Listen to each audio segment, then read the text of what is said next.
നമ്മളിപ്പോൾ ഉള്ളത് സിപ്പ് വേൾഡിലാണ്. നമ്മൾ ഫോറസ്റ്റ് കോസ്റ്റ് കയറാൻ വേണ്ടി പോവാണ്.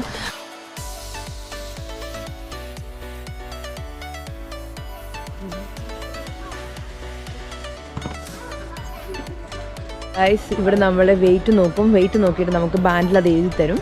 പിന്നെ നമുക്ക് ബാഗാണെങ്കിൽ കയ്യിൽ യൂസ് ചെയ്യാൻ പാടില്ല. കാരണം അവിടെ സേഫ്റ്റിക്ക് വേണ്ടിയിട്ട് നമ്മുടെ സീറ്റ് ബെൽറ്റ് ഇടുമ്പോൾ അത് ബുദ്ധിമുട്ടാവുമെന്ന് അവർ പറഞ്ഞു. അപ്പോൾ ബാഗ് ഞങ്ങൾ തിരിച്ചു കൊണ്ടേ കാറിൽ തന്നെ വെച്ചിട്ട് വരുവാണ്. പിന്നെ ഫോണും അവർ അലോ ചെയ്യുന്നില്ല. നമ്മുടെ പേഴ്സണൽ റിസ്കിൽ നമുക്ക് ഫോൺ യൂസ് ചെയ്യാം, പക്ഷെ തെറിച്ച് പോകാനുള്ള ചാൻസ് ഉണ്ടെന്നൊക്കെ അവർ പറയുന്നു.